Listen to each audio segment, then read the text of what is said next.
All right, welcome in to episode 3 of the Nest ATL podcast. Before we introduce our official guest, we got to introduce our official sponsor. That is Hometown Mortgage, voted North Atlanta's best mortgage leader back in 2021. Now is a great time to buy a house. If you want, give them a call. Their number is 770-634-2531. Once again, that is Hometown Mortgage. Steve Beecham, he'll help you out with all your needs. Should it be home buying? Should it be renting? They are the guys to contact. Now, our guest, a guy I've known for a very long time. He knows the Dawgs inside and out. You see the Dawgs HQ logo behind him. His name is Rusty Mansell. Rusty, how you doing, man? Thanks for Good, coming on. man. How you doing, Miles? Doing pretty good. Doing pretty good. We got to talk some dogs here because we've talked enough about the Falcons. We've talked enough about that school up on North Avenue. We got to talk about the Dogs and their pro day, which the Atlanta Falcons were very, very close to and paying a lot of attention to. They actually have already hired somebody from the Georgia staff. So we'll see if they hire somebody on the field as well. They already got Jalen Walker on there. So you were there at pro day. Unfortunately, I wasn't able to make it, but obviously, that's a big storyline. The Atlanta Falcons were out and about scouting, talking to Kirby Smart. What was the presence like seeing the Falcons contingency there, where in years prior, we really haven't seen that kind of presence? Somebody told me I think they had 13 or 14 last year, which is a lot. And you would kind of expect that as a local team, and you got a product like Georgia right up the road. But Miles, I think they had 34 credentials for Falcons staff, scouts, coaches. Don't know exactly how many they made. I did ask one Georgia employee, I said, what did the Falcons do? Bring a bus? And they go, well, they brought three Sprinter vans. So it says a lot. I think that's a statement. And I think that whatever the perception is, kind of the facts are they haven't drafted a lot of Georgia players. And you start seeing these guys producing other players, the Eagles and the Packers, and you're like, what's going on there? They go out and get Jalen Walker last year. I think he had a really good rookie year. And I just think it was kind of a statement deal that Matt Ryan and those guys, Ian Cunningham and Kevin Stefanski, were like, listen, we might not draft, a lot of more Georgia players, but we're going to definitely do our homework. We're going to make sure they're a priority, and they should be. No, the Falcons have a bunch of different needs. It seems like Ian Cunningham has really addressed depth a lot. They've really gone after a lot of different bodies to replace from this last regime with Terry Fontenot. Now, it's a tough question to ask, but among all the players that Georgia is putting forth in this draft and have been working out, putting up some great numbers, if you had to say, yeah, that guy seems like a pretty good fit for what Atlanta needs right now, who would you say? Well, you look at 48 and you start thinking either Christian Miller or Zachariah Branch. Which one of those there? Because we need wide receiver help. We definitely need D line help. And I don't know that either one of them are going to be there. But if we wind up at 48 and we wind up taking one of those guys, it fits a need. And I have, pretty in detailed depth on both of those guys, who they are, what type of players they are. I pulled Mike Bobo to the side last week when I was standing shoulder to shoulder basically with him, and I said, "Man, Zachariah Branch seems like the real deal." And he goes, "Rusty, it's one of the best transfers we've ever had on and off the field. This kid, I love this kid." And as soon as I said that, I kind of walked to the side, he's doing his business. And Zachariah Branch walks up and just puts his arm around Coach Bobo and just like gives him a big old hug. And those two, they talk a good bit. And, it kind of backed up what Coach Bobo said about him. And I have no problem there. I will tell you this, if we were to take Christian Miller at 48, I have no issue. He would fit what we need. The sleeper to me, and just being in Athens for about 36 hours, talking to a lot of teams, I think the sleeper, and I would love for the Falcons to get this guy. I don't know his draft projections. I don't know if he's going to be there, but I didn't hear a ton of buzz about him. I would love for the Falcons to end up with Kobe Young, man. He just kind of battled some injuries. This guy's 6'4.5". He's got a great frame. Everybody loves him down there. He's one of those guys. I'm not saying he's Puka Nacua, but he was a fifth rounder and he was an immediate impact. You know what I mean? Like, and I would love for us to get a big body guy like that to go in there with Drake London and all those guys and learn for those guys. So if I'm being greedy and you say, okay, the Falcons can have Christian Miller at 48 and I'll give you Kobe Young in the fifth round, I would take that all damn day.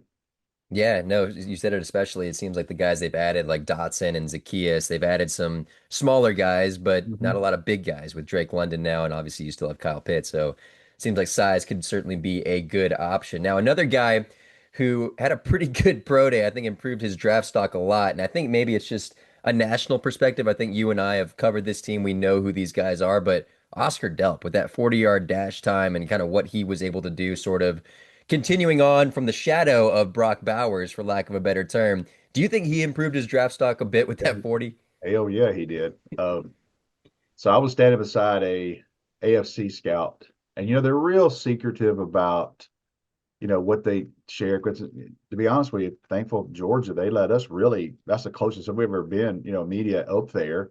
And I had met some scouts the night before, some guys I've known from prior relationships. So I talked to them, and generally the buzz around Oscar Delp was probably 4.55, 40, late third rounder, which I would assume that was probably about correct.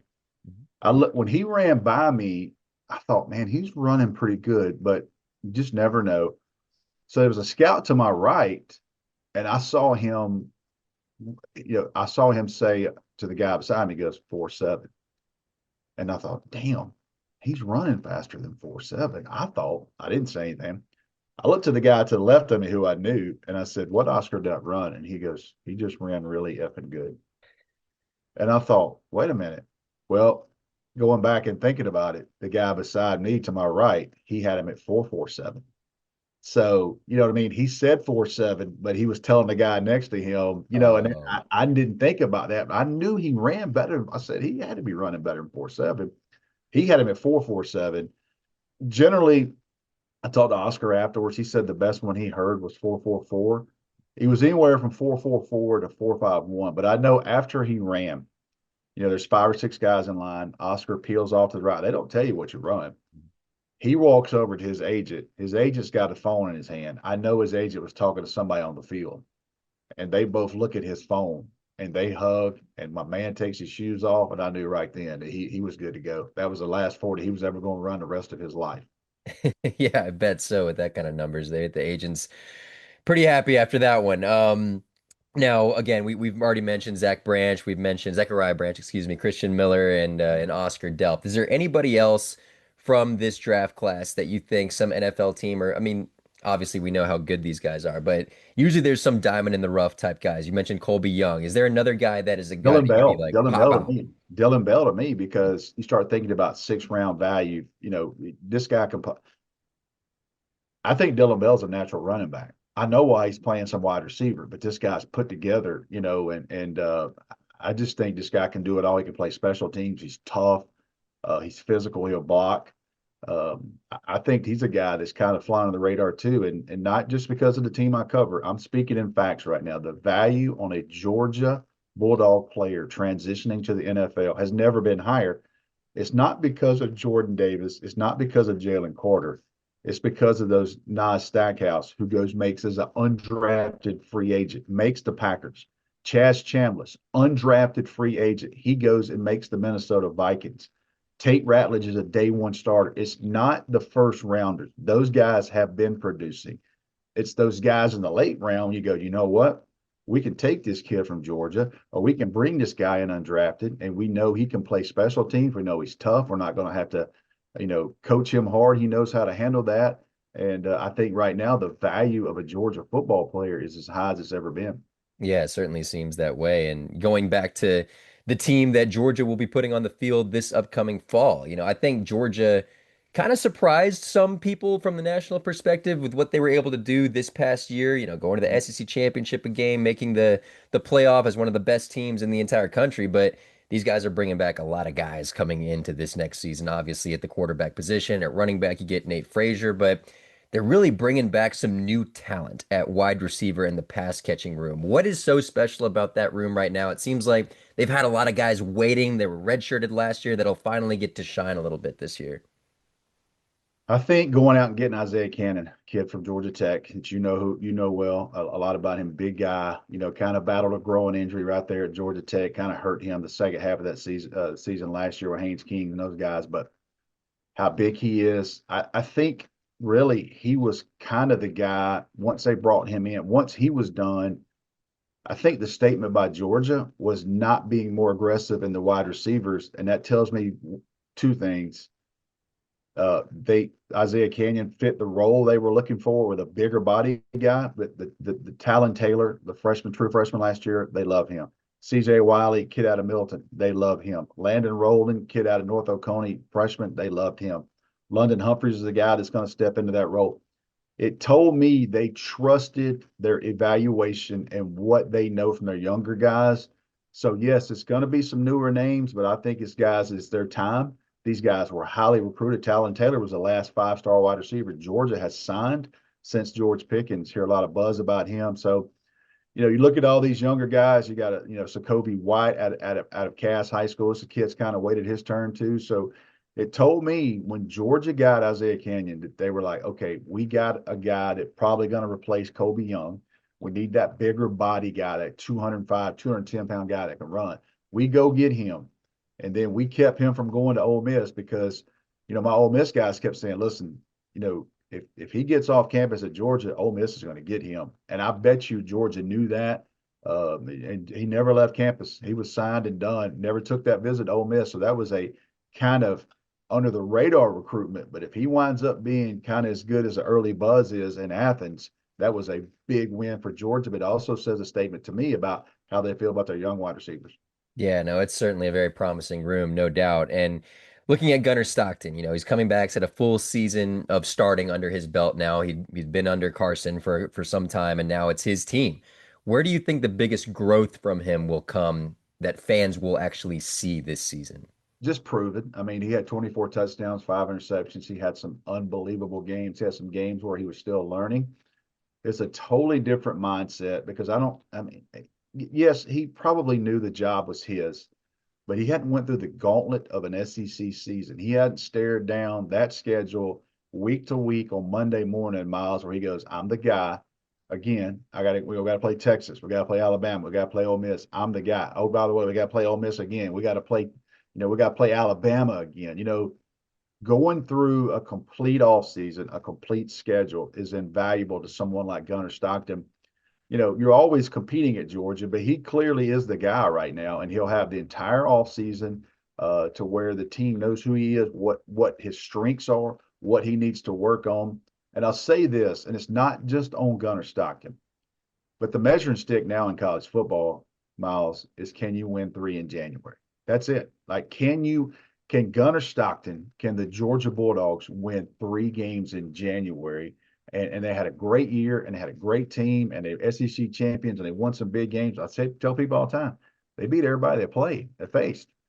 Unfortunately, they had to face a couple of teams a couple of times. So, it's just a little different mindset this year. I think I think last year at this time they had 8 returning starters.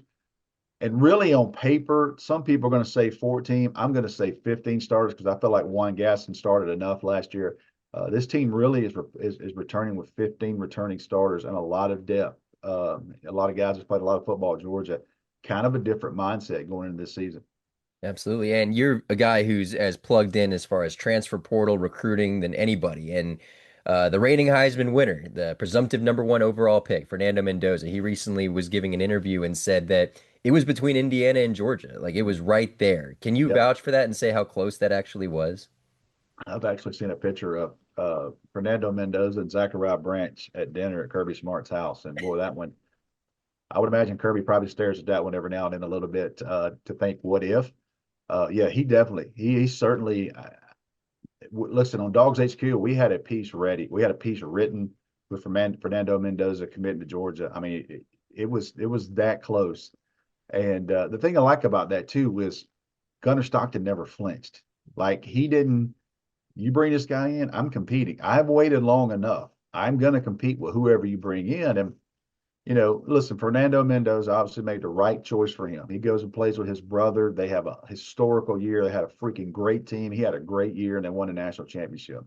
But to answer your question, it was this close for him being in Athens. Yes, Wow. Yeah, no, the big what if there. And obviously the most popular man on any football team is usually the backup quarterback. no We've doubt. seen how well Gunners perform, no doubt. But Ryan Puglisi, he's been a guy a lot of fans have spoken about with the arm talent and what he's been able to do in, spring practices, that kind of thing. Is he a guy that will wait his turn, or do you think he's a guy that, might be looking elsewhere, perhaps if Gunner comes out and, has another great year? I know. Well, I mean, this will be it for Gunner. So if he's waited this long, I mean, he's going to be in a similar situation next December where he has waited his turn. I'm sure Georgia will bring somebody in. There's no question. I think they'll bring somebody else in to compete with him, but I don't think Ryan Puglisi is going to flinch. I mean, he's put his time in. He's battling every day. He hasn't conceded that job to Gunner Stockton. Every day, Ryan Puglisi goes out with the mindset of I'm trying to take this job. It is Gunner Stockton's job, but Jacob Eason beat out Jake Fromm, and he did beat him out. He beat him out in fall camp, and they went with him, and he rolled his ankle, and he never got his job back. So you never know how these things play out, but I know Ryan Puglisi pretty good. I know his family really good. He understood by going to Georgia what the path may be, and the path has turned out to that. But I would have a hard time seeing Ryan Puglisi step out of Athens without knowing that I've got a legitimate chance to be the guy here. I put my time in here. I know this team. I know these players. I know this coaching staff. He wants to be the starting quarterback at University of Georgia. Yeah, I believe it. And going to speak to about his head coach, that's Kirby Smart. He's a guy that you've known a long time off the field. What exactly is he like that fans might not really see, I guess, that side of things of Kirby?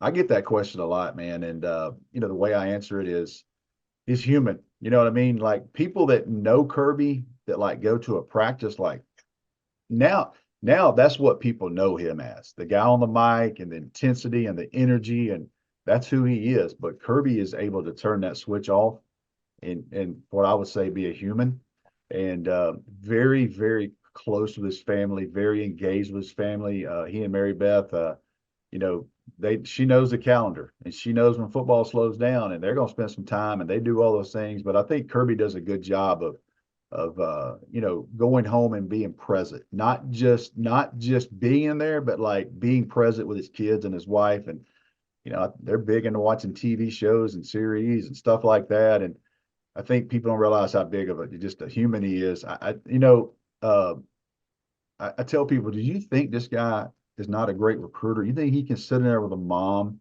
and just talk about how hard he's going to coach your kid and all that? I had somebody that recently sat down with Kirby Smart, and the parent told me this story, and I thought it was great. I thought it was a great kind of representation. He said Kirby told the kid, "Don't let football be your complete identity, because if you do, you're going to be on a bad path here at Georgia. I want you to be a student athlete. I want you to go out. I want you to experience Georgia. I want you to experience other people that don't play football. Don't make your time at the University of Georgia only about this building, because you're going to spend a ton of time in this in this building, and we're going to practice and all that. But don't let that dictate your life." You know what I mean? And I thought that was a great way of Kirby saying that. And that tells me sometimes he's sitting in those recruiting meetings, how he resonates with those parents and how they trust him to coach, develop, and raise their young man while he's in town. Yeah, absolutely. I think his recruiting track record definitely speaks for itself. Now, in regards to Kirby, I remember when I was working at Fox 5, I posted a video of him when he was a player in the secondary at Georgia. I think he was talking about some injury or something. I think he was 22 years old around that time. And when I tell you, I think I've never heard a more 40-year-old sounding and looking 22-year-old man in my life. Has he always sort of been that way where he's just knows what to say, sounds like that. He's got that coach speak just already locked and loaded. Well, God, I hope you don't see this. I mean, listen, no pun intended of his last name. Kirby's very smart. He's a very smart, academically, all those things. His dad, Coach Sonny Smart, and his mom Sharon. I mean, they were a blue collar, educational family, and Kirby grew up like 80% of all of us did. You know what I mean? And I think the way he was raised and how him growing up in a field house with structure, discipline, how you respect people, how you answer questions, how you look people in the eye, shake their hands. I think it all started with the way he was raised with his parents and his family, and that side of it too. So yeah, he pretty smart dude in college. Damn, I hope he don't see this, but yeah, he probably did. He probably beat Rusty Mansell in SAT. I'll just say that. I don't know what he'd be upset about. It sounds like you're giving him some compliments Oh God, yeah, I'm there. gonna blow him up on that side of it. Yeah. No, Uh, all good. And going back to the recruiting side of things, something you're very tuned to. We talked about Fernando Mendoza and stuff like that. And I've heard you talk about Trevor Lawrence and how close he was to being with Georgia. Do you have another big what if story of recruiting where this big guy, I don't, it could have been Georgia, it could have been anywhere, just it was this close and could have changed the landscape of college football? uh, I think the one that Georgia fans really that still crushes them, and Kirby wasn't there yet, but the Laramie Tunsil going to Ole Miss so late. I mean, that was I get questions on that all the time, and I've heard so many different stories, and I know this being in so that was back when National Signing Day was on like Wednesday of February, first February and Wednesday. Very connected to someone at his high school. I mean, covered Laramie for 2 years. I've said this. Other than quarterback position, Laramie Tunsil was the best football player I've ever seen. Like I've never seen a human. I mean, he would have been the number one pick had that video not leaked of him of having a little bit better than usual night at Ole Miss. And he's been one of the best left tackles in the last 7 or 8 years in the NFL. I've never seen a human being like that. And Georgia had him. He was committed privately. He was going to Georgia. That Tuesday, I talked to somebody down there. I was like, everything good. It's like he's going to Georgia, and you had to be on watch there all the way to the end. And Ole Miss got him at the end. Nakobe Dean was a wild one. I tell people that story on that one was National Signing Day. Kirby was sick as a dog, and Kirby is laying on the couch in his office, basically fighting it just to talk to kids and do anything he can. But he was sick as a dog. Basically, Kirby looked at Dan Lanning and said, "We're not getting that guy. Dan, just we're not getting him." And Dan Lanning stayed on it all day long. And uh, now, from what Dan Lanning has told me, talking to him, over the years, he didn't know when Kobe Dean walked up on ESPN and when he said Georgia, Dan Lanning comes flying down the hall. He's screaming. Everybody's high fiving. They go in there and basically grab Kirby, wake him up, and said, "We just got Kobe Dean." And he goes, "There's no damn way that just happened." He goes, "Coach, we got him." So that's a good one, and wind up being a hell of a football player, and he's a hell of an NFL guy. And I kind of wish he was in Atlanta, but he's going to team up with some former players now out in the Raiders. Yeah, to this day, Troy Anderson over Nakobe Dean is something that I've always shook my head about. It's another whole podcast. It's a whole other one. Yeah, no doubt. Now this is sort of a fun question, but in the last 25 years, you know Georgia football very well. And they've won two national championships, going back to back. But outside of those two teams, what team do you think had the best or closest argument to win a national championship? Because the teams that I think of, 2005 with Shock. I think of 2007, that Stafford team that just got too hot too late. And then, the SEC championship game against Alabama, a couple yards short. Do any of those teams sort of stand out to you as sort of, man, like that was the team? So I'll give you two teams and I'll give you the final answer. The 92 team with Garrison Hurst and Eric Zier and Andre Hastings and all those guys, they went 10-2. That's one team that beat Ohio State. I think they lost two games by 5 points. They lost to Tennessee late, and then they lost to Florida in Jacksonville in a very tough game. They were a really good football team. Garrison Hurst and all those guys, they were loaded. Had playoffs been around then, they would have been really dangerous. The O2 team, I think complete, 1 through 85 was better to me than the '07 team. Mm. But I will tell you this, '07 Georgia was peaking at the right time. And had they got into the playoffs and had the playoffs, say it was four teams then, I think Georgia was the best team in the country at the end. And that's when it matters now. I think the '02 team was more talented, but I think the '07 team had gotten everything they could possibly get out of it. Stafford was hot, Massaquoi, No Sean Marino, all those dudes, they were hell on defense. They were flying around. I just think that '07 team, had there been a playoff, I think that would have been the team that Mark Richt would have won that championship. I said this on the radio, and I mean no disrespect. That 2012 team playing against Alabama, they had no business being that close. And that tells you how hard those kids played. That tells you how well coached they were and what they did. Because I promise you right now, if you pull those rosters from 2012 and you look at Alabama's roster and you look at Georgia's roster, it wasn't even close on NFL players. It wasn't even close. And they still almost won that game. Had they won that game, they would have beat Notre Dame. But I do think the '07 team, to answer that question, was right to win it. And had they gotten a playoff, they would have won the national championship. Wow. Yeah, no, I always think of that 2017 for some reason. I just remember seeing them and watch. I was like, there's no team better at the end of this They season. got ran out. If you remember, they got ran out of the building in Knoxville, 35 to Yeah. 14. Mhm. And Made no sense. you're thinking, here you go. Here's Mhm. 8-4 again. And when they left Knoxville, whatever happened to that team when they got back, it was week to That week Auburn blackout game, it was blackout ugly. game. Then they beat Florida. You know, Mhm. when they beat Florida and those guys, and then the Auburn blackout game, obviously they just got rolling. And I've seen it in sports.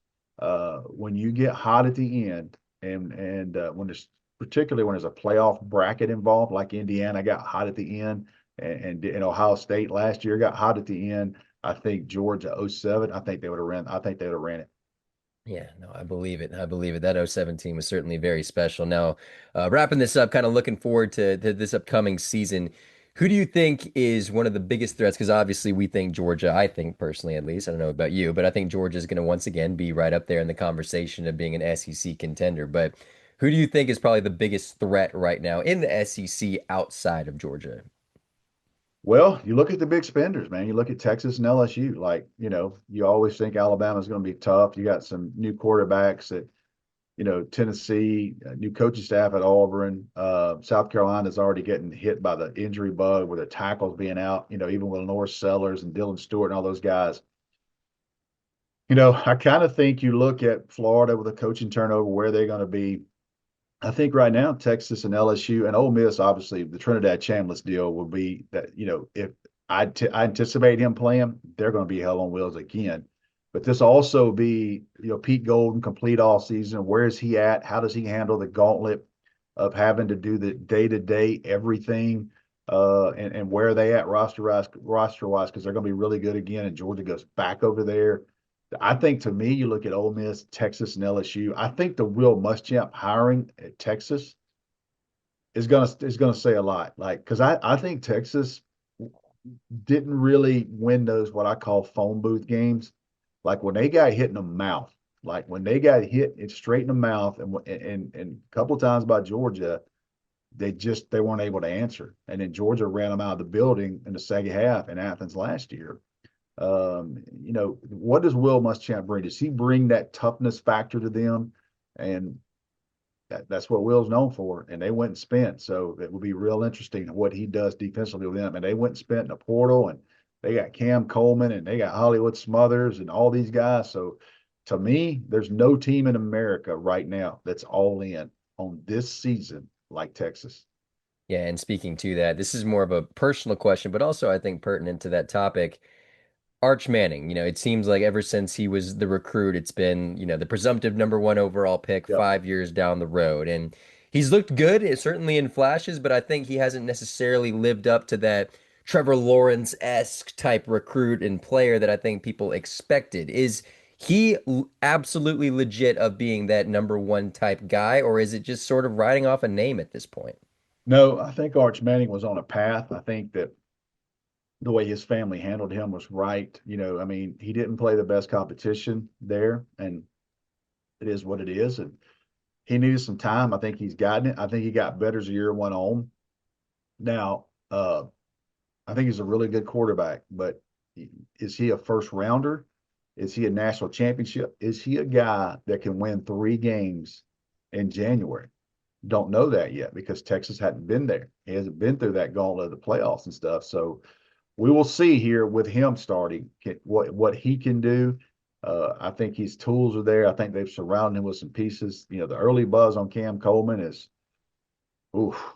he's probably as good as everybody thought he was. And then you're gonna look back and go, what was going on at Auburn? Like, why weren't they getting him the football? Because I can assure you, the early buzz out of Texas on Cam Coleman, the real deal. I don't think that should surprise anybody. So it's a big year for him, and he will dictate if he is a Trevor Lawrence like number one overall guy, or we'll be looking at him next year at number 25 going, there's still a lot left in Arch Manning, but he's not quite ready to be the number one overall pick yet. Gotcha. No, absolutely. That's great insight. And that's really all the questions I had for you, Rusty. But the last thing I will ask you, what's a place people can find you, kind of see your work, see what you're up to these days? Always on Dogs HQ. I mean, that's my site that I own, and always on socials. And I do 92.9 The Game, do the Steakhouse with Steak Shapiro, and normally I'm on Fridays. And then back with your old crew, DJ Shock and those guys, I do the Bulldogs now during the season for Fox 5 Atlanta. So I stay busy, Miles. I'm old, I'm tired, but like I tell everybody, I got a dream job. I had a dream job now for 17 years. And when I feel tired, I look at myself and go, there's a million people that want to do what you want to do. Get your ass out of bed and go. And that's what I do. That's a good mindset right there. Yeah, Rusty, Shock, and Georgia do some great work over there at Fox 5 on Bulldogs Now. Go check it out. And obviously, Dogs HQ 92.9 The Game. Rusty Mansell knows anything and everything about Georgia football and high school football as well, especially when that time of the season rolls around. Thank you once again for joining the Nest ATL. Got to give one more special shout out to our new sponsor, Hometown Mortgage. Great time to buy a house right now. Once again, the Best of North Atlanta 2021 Best Mortgage Lender. If you want to give them a call, their number is 770-634-2531. Rusty Mansell, thank you again so much for joining and look forward to speaking to you again soon. Thanks, Miles. Appreciate you having me.